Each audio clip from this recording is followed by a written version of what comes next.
Programme let's talk में अंजुम रिजवी का आदाब कबूल फरमाइए। ख़वातीन और हज़रात, प्रोग्राम लाइव आपकी खिदमत में पेश किया जा रहा है और थोड़ी देर में स्क्रीन पर नंबर्स भी आएंगे जिसके तहत आप मुझसे बात भी कर सकते हैं, मेरे मेहमानों से भी बात कर सकते हैं।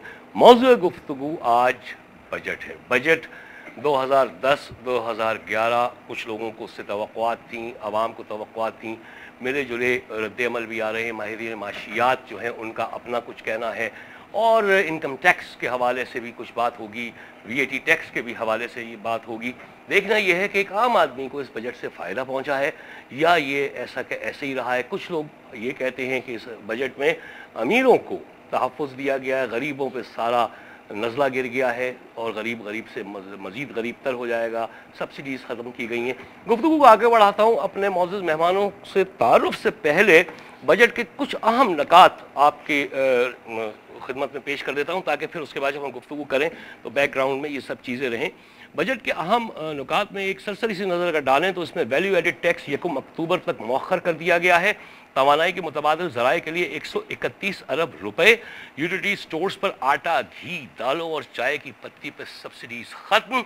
बेनज़ीर इनकम सपोर्ट प्रोग्राम की रकम 50 अरब रुपए तक हो जाएगी और 75 लाख तक फ़रोख्त वाले कारोबार पर जनरल सेल्स टैक्स नहीं होगा। तमाम शोबों और मसनूआत पर GST 17% होगा। कस्टम की मसनूआत पर कोई इजाफी ड्यूटी नहीं होगी। तरक्याती मंसूबों के लिए 665 अरब रुपए मख्तस किए गए हैं और 25,000 रुपए से कम माहाना आमदनी वाले शहरियों पर कोई टैक्स नहीं होगा।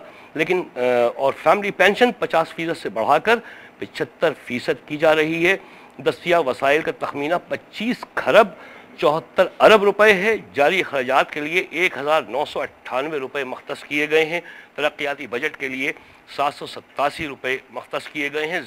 दिफाई बजट के लिए 442 अरब रुपए मख्तस किए गए हैं।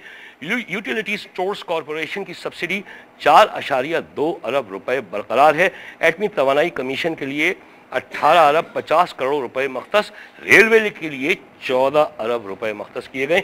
ये एक बहुत ही सरसरी सा जायज़ा था। बात अब हम करेंगे माहिरीन से और उनसे पूछेंगे कि ये बजट हमारे लिए क्या लेके आया है।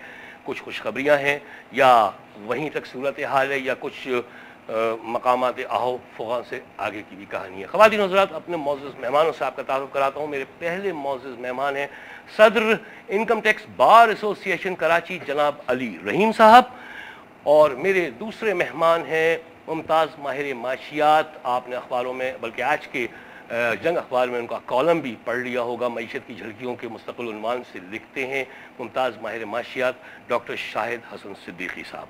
अस्सलाम वालेकुम और दोनों हज़रात का बहुत बहुत शुक्रिया स्टूडियो तशरीफ़ लाने का। अली रहीम साहब, 1 अक्टूबर तक VAT जो है वो उन्होंने डेफर कर दिया है। अच्छा, पहले तो ये कुछ बात हो जाए, इनकम टैक्स, आप बार एसोसिएशन के प्रेसिडेंट भी हैं, शायद 2001 में कुछ इनकम टैक्स लॉज कुछ नए आए थे, कोई ऑर्डिनेंस आया था जनरल मुशर्रफ के ज़माने में, वो तो पहले हमें एक्सप्लेन कीजिए कि वो क्या था, उसके बाद फिर VAT की तरफ आएंगे। देखिए, जहाँ तक 2001 का ताल्लुक है, 2001 में एक नया लॉ इंट्रोड्यूस किया गया था, इनकम टैक्स ऑर्डिनेंस 2001, और वो इवेंचुअली उसके अंदर जो चेंजेस करने थे वो करने के बाद वो 2003 में उसको नाफिज कर दिया गया। ठीक है।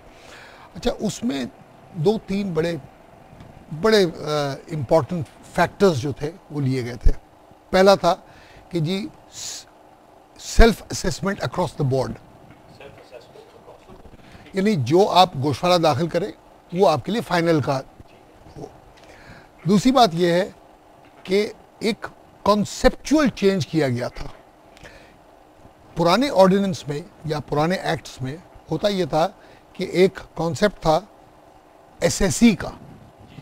SSE मतलब, तो फिर वो SSE, तो जो उसको एसेस करने वाला होता था वो एसेसर होता था, वही हाकिम और रियाया वाली बात थी। उस कॉन्सेप्ट को चेंज करके ये लाए थे टैक्स पेयर। तो tax payer in the new concept, सामने वाला जो होगा वो या तो टैक्स रेसिपिएंट होगा या टैक्स कलेक्टर होगा, that's about it.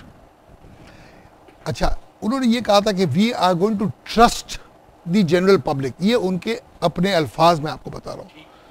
General public, we are going to trust them to file the returns honestly. अच्छा, उसके बाद हुआ ये कि लोगों ने रिटर्न्स भी दाखिल किए, रेट्स ऑफ टैक्स भी कम किया गया।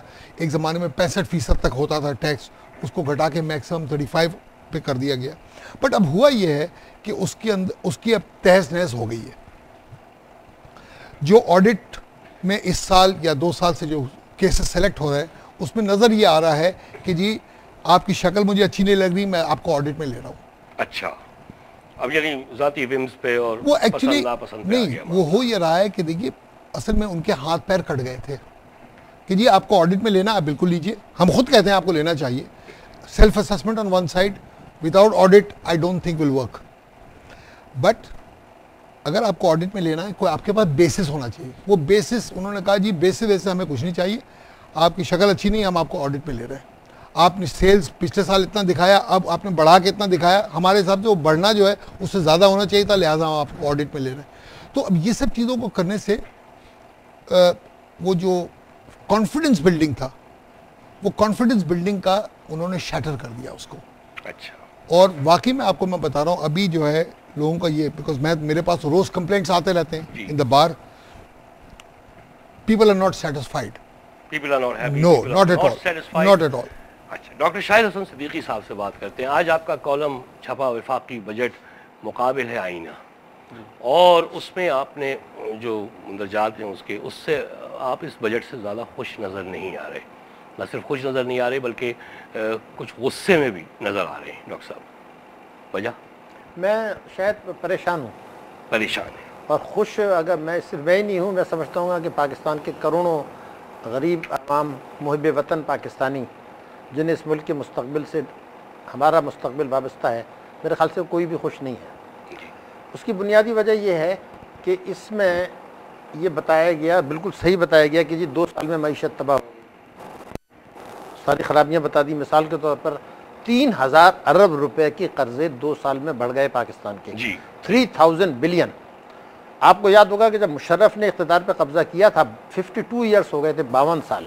तो उन 52 सालों में तमाम तर तबाहकारियों के बावजूद हमारे टोटल कर्जे 3000 ही थे, 3000 बिलियन रुपए। तो जो लूट मार 52 साल में हुई, ये उन्होंने 2 साल में करके उतने कर्जे बढ़ गए। तो अगर खुदा न खास्ता यही ट्रेंड कंटिन्यू रहा और बजट में कोई बड़ी इनकलाबी तब्दीली नहीं प्रपोजल आई और ये कर्ज़ों की बढ़ने की रफ्तार तेज़ रही, तो हम क्या खुदा न खास्ता एक डिफ़ॉल्ट की तरफ नहीं जा रहे? क्या उससे मैं और आप आंखें बंद कर लें? एक तो क्वेश्चन ये है, क्योंकि हमारी कर्जा वापस करने की सलाहियत नहीं बढ़ रही, कर्जा वापस करने की सलाहियत कमज़ोर हो रही है और कर्जे बढ़ रहे हैं। डॉक्टर साहब, आपने ये अपने कॉलम में लिखा कि 750 अरब रुपए की टैक्स चोरी होती है। जी, ये जी, फिगर्स मैं अली रहीम साहब से भी इन्हीं फिगर्स की मैं एक्सप्लेन कर दूं, उसके बाद मैं चाहूँगा कि चूँकि ये अथॉरिटी है जी, उनका अगर सर्टिफिकेट मिले या ना मिले, मगर ये कि जी कर जी दूं। जी मेरा अर्ज़ करने का मकसद ये है कि खित्ते के जो दूसरे ममालिक हैं पाकिस्तान जैसे, वहाँ टैक्स और GDP का तनासुब 14 से 18% तक है। पाकिस्तान में अगर आप चले जाएं 95-96 में, अली रहीम साहब को भी याद होगा, नज़ीर साहिबा का दौर था, उस वक्त 14.3% हमारा टैक्स GDP रेशियो था। और उन्होंने ये कहा था कि अब वक्त आ गया है कि 1 गिलास पानी भी अगर कोई पिया तो हम उस पर टैक्स लें। मतलब ये था कि हर आदमी जिसकी इनकम है वो इनकम टैक्स दे दे। ये दूसरी बात